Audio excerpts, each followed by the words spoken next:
Assalamualaikum teman-teman, bersama saya Mentari Izati. Hari ini kita akan belajar materi statistika. Sebelum kita masuk ke materi, saya akan menyampaikan kompetensi inti. K3, memahami dan menerapkan pengetahuan, yaitu faktual, konseptual, dan prosedural, berdasarkan rasa ingin tahunya tentang ilmu pengetahuan, teknologi, seni, budaya, terkait fenomena dan kejadian tampak mata. Keempat, mengolah, menyaji, dan menalar dalam ranah konkret, yaitu menggunakan, mengurai, merangkai, memodifikasi, dan membuat. Dan ranah abstrak, menulis, membaca, menghitung, menggambar, dan mengarang sesuai dengan yang dipelajari di sekolah dan sumber lain yang sama dalam sudut pandang atau teori. Adapun kompetensi dasar 3.10, menganalisis data berdasarkan penyajian data, nilai rata-rata, median, dan modus, dan sebaran data untuk mengambil simpulan, membuat keputusan, dan membuat prediksi. 4.10, menyajikan dan menyelesaikan masalah yang berkaitan dengan penyajian data, nilai rata-rata, median, modus, dan sebaran data untuk mengambil simpulan, membuat keputusan, dan membuat prediksi. Indikator pencapaian kompetensi 3.10.1, peserta didik dapat menggambarkan tabel dan diagram dari suatu kumpulan data. 3.10.2, peserta didik dapat menghitung pemusatan data, yaitu min, median, dan modus. 3.10.3, peserta didik dapat menghitung sebaran data, yaitu jangkauan, kuartil, dan jangkauan interkuartil. 4.10.1, peserta didik dapat menyelesaikan suatu permasalahan soal pemusatan data. Adapun tujuan pembelajaran dalam materi statistika kali ini, yang pertama, peserta didik mampu menganalisis data dari suatu penyajian data. Yang kedua, peserta didik mampu menentukan ukuran pemusatan data, yaitu min, median, dan modus. Yang ketiga, peserta didik mampu menentukan sebaran data, yaitu jangkauan, kuartil, dan jangkauan interkuartil. Yang keempat, peserta didik mampu menyelesaikan masalah yang berkaitan dengan penyajian data, ukuran pemusatan data, dan sebaran data. Sekarang kita akan memasuki pada materi statistika. Apakah kalian tahu apa itu statistika? Statistika adalah suatu pengetahuan yang berhubungan dengan metode pengumpulan data, pengolahan data, analisisnya, dan juga penarikan kesimpulan dengan berdasarkan kumpulan data, serta penganalisisan yang dilaksanakan. Yang pertama, yang akan kita pelajari dalam materi statistika, yang pertama, ada beberapa jenis penyajian data dalam statistika. Yang kedua, ukuran pemusatan data, penyajian dan data dalam bentuk tabel, ukuran penyebaran data, penyajian data dalam bentuk diagram batang. Yang ketiga, penyajian data dalam bentuk diagram garis. Yang keempat, penyajian data dalam bentuk diagram lingkaran. Penyajian data digunakan untuk mempermudah dalam membaca data. Yang pertama, kita akan mempelajari penyajian data dalam bentuk tabel. Kalian bisa melihat bahwa tabel data olahraga yang disukai siswa kelas 8. Untuk olahraga sepak bola, ada 11 siswa yang menyukai olahraga sepak bola. Ada 7 siswa yang menyukai olahraga takraw, ada 9 siswa yang menyukai olahraga renang, dan ada 5 siswa yang menyukai olahraga basket. Selain dalam bentuk tabel, untuk mempermudah dalam membaca data, juga biasanya disajikan dalam bentuk diagram. Mari kita lihat. Selanjutnya, penyajian data dalam bentuk diagram batang. Diagram batang olahraga yang disukai siswa kelas 8. Yang menyukai olahraga sepak bola ada 11 siswa, dan yang menyukai olahraga takraw ada 7 siswa, yang menyukai olahraga renang ada 9 siswa, dan yang menyukai olahraga basket ada 5 siswa. Ada juga penyajian data dalam bentuk diagram garis atau disebut juga dengan grafik. Kalian bisa melihat diagram garis olahraga yang disukai siswa kelas 8, bahwa yang menyukai sepak bola ada 11 siswa, yang menyukai takraw ada 7 siswa, yang menyukai renang ada 9 siswa, dan yang menyukai basket ada 5 siswa. Selanjutnya, penyajian data dalam bentuk diagram lingkaran. Untuk membuat diagram lingkaran, lingkaran dibagi menjadi beberapa bagian. Tiap bagian melukiskan persentase jumlah data. Satu putaran atau satu lingkaran itu adalah 360 derajat atau 100%. Lalu, bagaimana sih cara menyajikan data dalam bentuk diagram lingkaran? Mari kita simak videonya. Contoh, diketahui siswa yang menyukai olahraga di kelas 8, 11 siswa menyukai olahraga sepak bola, 7 siswa menyukai takraw, 9 siswa menyukai renang, dan 5 siswa menyukai basket. Untuk menyajikan data dalam bentuk diagram lingkaran, yang pertama, kita jumlahkan seluruh siswa terlebih dahulu, yaitu 11, ditambah 7, ditambah 9, ditambah 5, sama dengan 32. Lalu kita menghitung besar persen untuk penggemar sepak bola.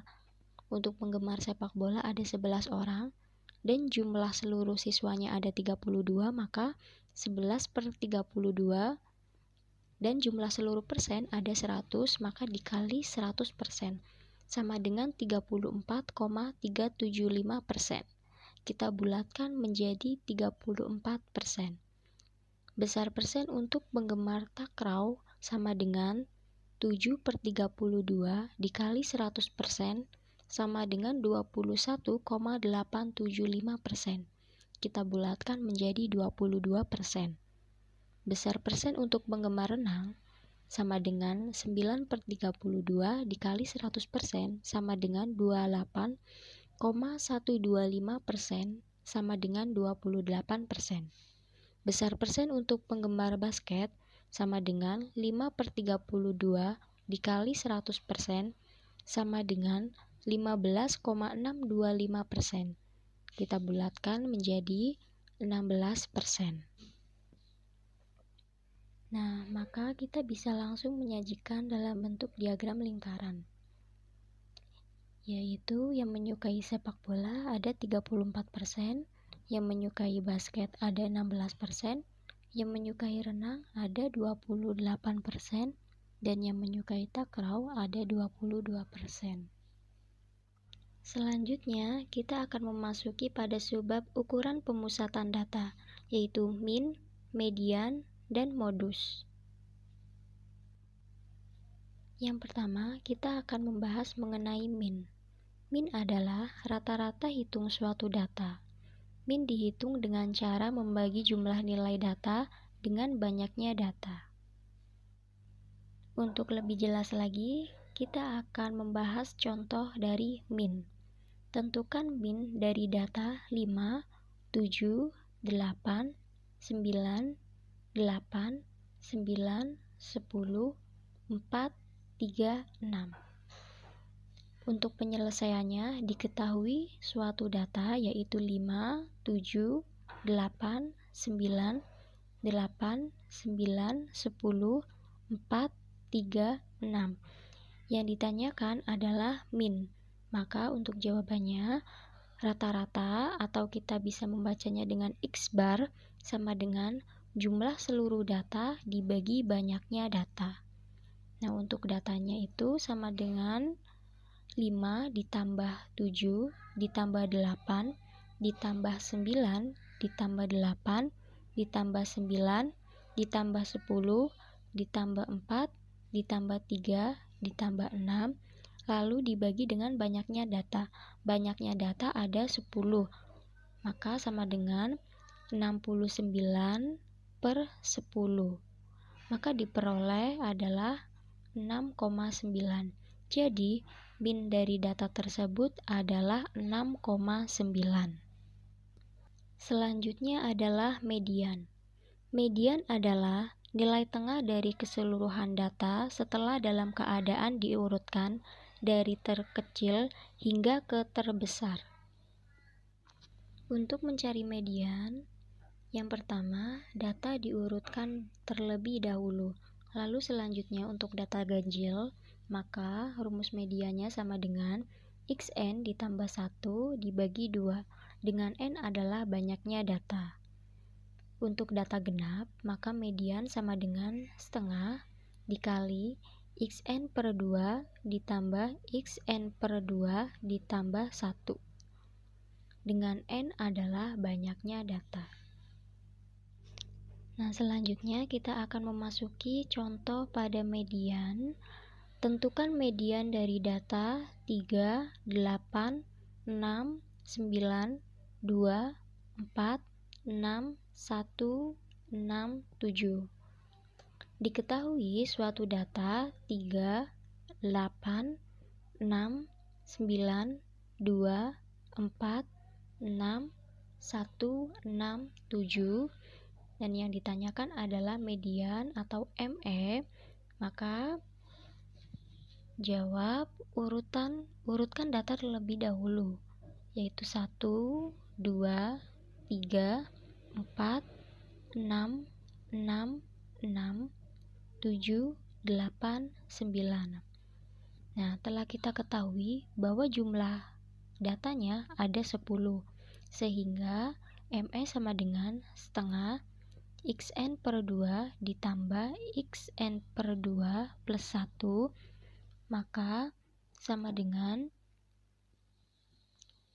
setengah x 10 per 2 ditambah x 10 per 2 ditambah 1, maka diperoleh setengah 6 ditambah 6, sama dengan setengah dikali 12, sehingga menghasilkan 6.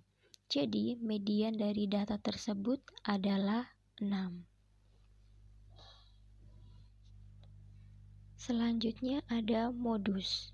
Modus adalah nilai yang sering muncul dari suatu data. Nah, kita lihat contoh modus. Misalnya, diketahui suatu nilai ulangan matematika. Datanya yaitu 70, 80, sampai dengan ada yang nilainya 190. Maka yang kita cari adalah modusnya.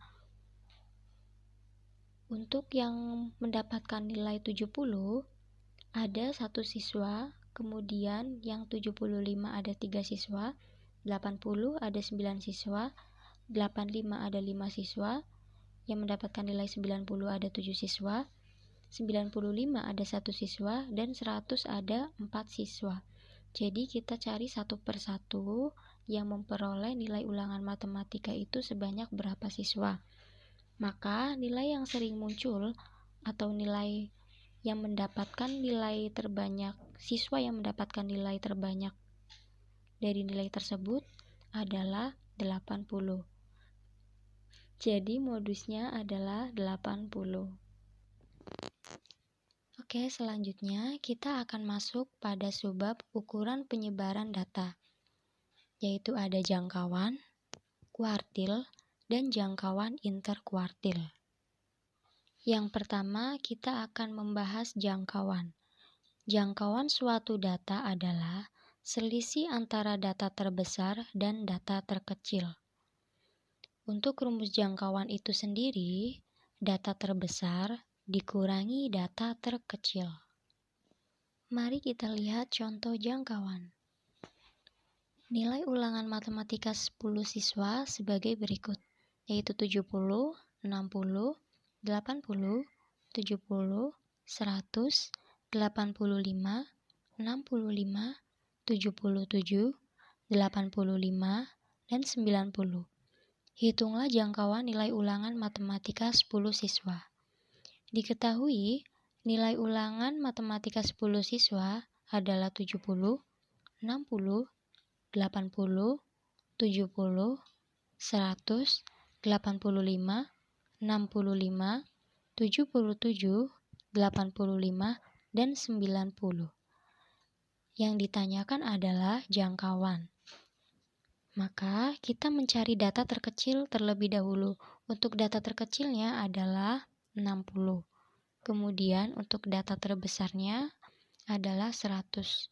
Sehingga jangkauan sama dengan data terbesar dikurangi data terkecil. Maka 100 dikurangi 60 sama dengan 40. Jadi jangkauannya adalah 40. Kemudian selanjutnya adalah kuartil. Kuartil merupakan ukuran yang membagi data yang telah diurutkan menjadi 4 bagian yang sama. Kuartil terdiri atas 3 macam, yaitu kuartil bawah, kuartil tengah, dan kuartil atas.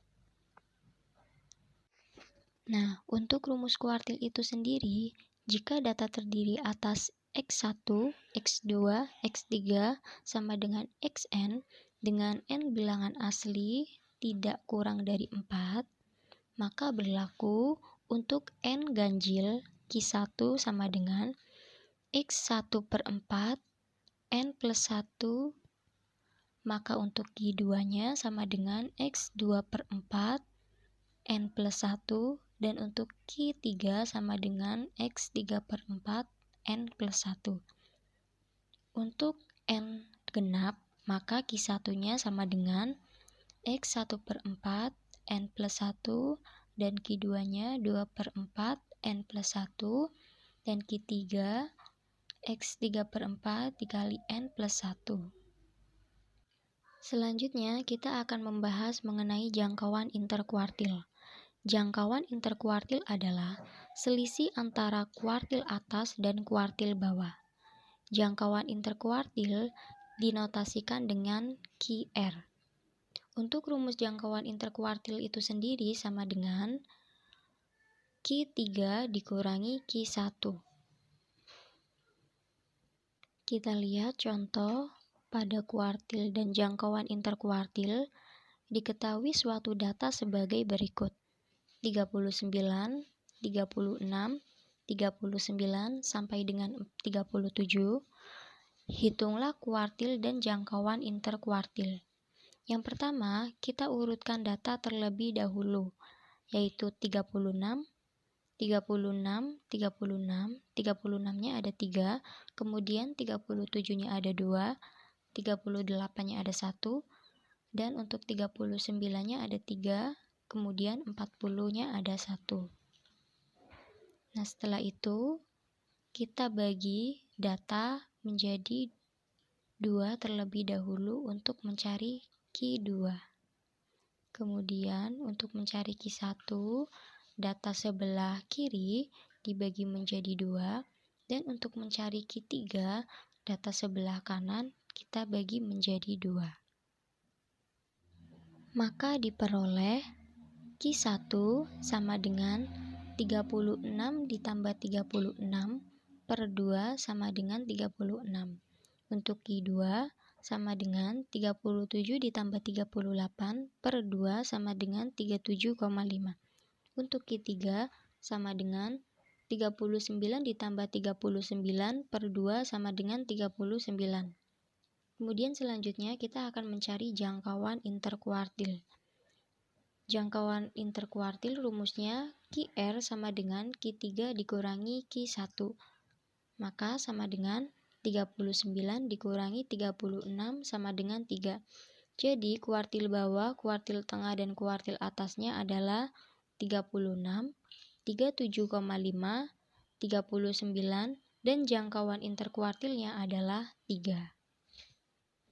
Sekian video pembelajaran dari saya, semoga bermanfaat. Terima kasih. Wassalamualaikum warahmatullahi wabarakatuh.